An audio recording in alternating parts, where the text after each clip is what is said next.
Казан авиация заводында Олга газета чыккан көн шундый була. Ишек төбеннән үк алып укыйлар, цехларга тараталар. 1400 дәнә тираж белән Олга айына 2 мәртәбә дөнья күрә. 4 полосада. Монда җитештерүдәге соңгы яңалыклар, куйган максатлар һәм башкарылган эш, хезмәт алдынгылары һәм заводның иҗади тормышы. Безнең газетага акыл каралышыга инде 8 март, 9 май һәм Яңа ел бәйрәмнәрендә безнең төсле газета чыга.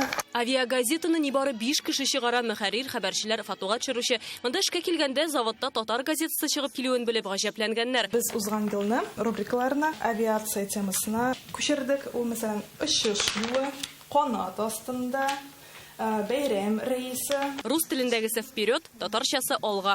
Алар республикадагы иң озын гомерле газеталарның берсе. 1932 елдан Казан авиация заводына нигез салынганнан бирле чыгып килә.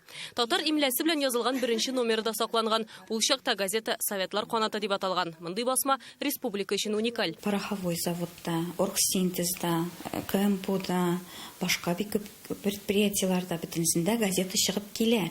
Әмма авиация заводында гына татар газетасы сакланган. 88 ел дәвамында Олга газетаның бер тапкыр да чыкмый калганы юк. Аның тиражы, чыгу ешлыгы үзгәргән мөмкин, әмма татар телендәге газета һәр вакытта да булган, хәтта сугыш елларында да.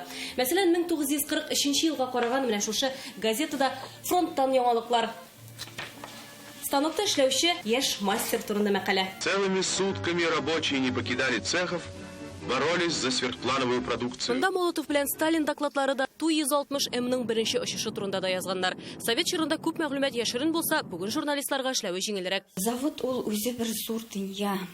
Андагы конструкторлар, инженерлар арасында, уйлап табучылар арасында шундый талантлы кешеләр эшли. 88 ел буе Олга газетасына эләгү завод хезмәткәрләре өчен чын горурлык була. Әти, менә монда заводтан газет килгән, сезне төшергәннәр. Менә Гыйззәтуллиннарның 90 яшьлек юбилее. Миндияр абый белән Фатыйма апа турында зур мәкалә чыккан. Алар заводның мактаулы ветераннары. Бөтен гомерләрен авиациягә багышлаганнар, балалары да шул елны сайлаган. Әлеге династия турында үрнәк итеп язулары беренчесе түгел. Күңелен күтәрә, эшкә дәрт бирә. Газет. Ул битеге укысында башта чыгып китми. Синең күңелендә кала. Мин дә шулай итеп эшлим әле дип. Менә бер газет булса, без чиратлашып укыйдыр инде анда. Күп килмәсә газет. Бер кеше укыйдыр инде обед вакытында, аннан соң икенчесе укыйдыр. Берәр кеше укыйдыр, безгә бөтенне безгә дә менә. Бүгенге көнгә хәтле менә сакланып калу шуннан тора. Ул укучыларны гел югалтмады, гел актуаль темаларны яктыртып барды. Бигрәк тә бүгенге көндә милли телләрне саклап калу турында һәм аларны укыту турында хөкүмәт тарафыннан зур бурычлар куела. Бу бурычларның үтәлеше безнең заводта менә чыгып килгән бу Олга газетасы шуның бер өлеше булып тора. Кем янына гына барсам да менә шул сүзне ишетәм. Без бит татар кешеләре. Безгә татарча уку күпкә рәхәтрәк. Без бит үз телебездә аралашырга телибез дип әйтәләр. Менә безгә аны ишетү бик рәхәт. Планнар тагын да зурдан. Газетаны тулысынча төсле итәргә, заводта файдалы эш алымнарын уйлап табучылар турында сәхифә башларга, хезмәткәрләр арасында конкурслар оештырырга ниятлиләр. Әлбәттә, барысы да туган телдә булачак. Айгөл Бәдретдинова, Ринат Сафин, Яңа гасыр каналы.